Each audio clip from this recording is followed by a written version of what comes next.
என்ன வராது? நம்பிக்கை வராது. ஏன் நம்பிக்கை வராது? லாசரு மரிச்சு 4 நாள் ஆயிட்டு, இப்ப கல்லறைக்குள்ள இருக்கிறாரு. கல்லை வச்சு பூட்டி வச்சிருக்காங்க. இப்ப அதை திறந்தா என்ன அடிக்கும்? நாற்றம் அடிக்கும். எல்லாமே முடிந்து போயிட்டு இனி நம்புவதற்கு ஒண்ணுமே இல்லை. இனி நம்புவதற்கு ஒண்ணுமே இல்லை. இந்த சூழ்நிலையில என் கர்த்தர் எனக்காக யாவையும் செய்து முடிப்பார்னு நாம தைரியமா எழும்பி சொன்னோன்னு வைங்களேன், அதுதான் விசுவாசம். அல்லேலூயா. கர்த்தருடைய நாமம் மகிமைப்படுவதாக. எல்லாமே முடிந்திருக்கலாம். ஒருவேளை நாற்றம் எடுக்கிற சூழ்நிலை கூட நம்முடைய குடும்பத்துல உருவாயிருக்கலாம்.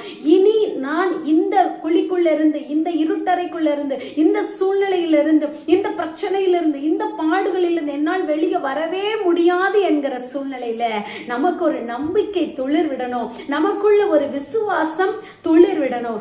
என் கர்த்தர் எனக்காக யாவையும் செய்து முடிப்பான்னு அந்த விசுவாசம் இருக்குல்ல, அது நம்மை ஒரு காலம் வெட்கப்படுத்தாது. அல்லேலூயா. அது நம்ம என்ன செய்யாது? ஒரு காலம் வெட்கப்படுத்தாது. இந்த ஆண்டவர் ஒரு நாள் நம்ம என்ன செய்ய மாட்டார்? அந்த அளவு விசுவாசம் வைத்திருக்கிறவர்களை ஒரு நாள் என்ன செய்ய மாட்டார்? அவமானம் அடைய விடவே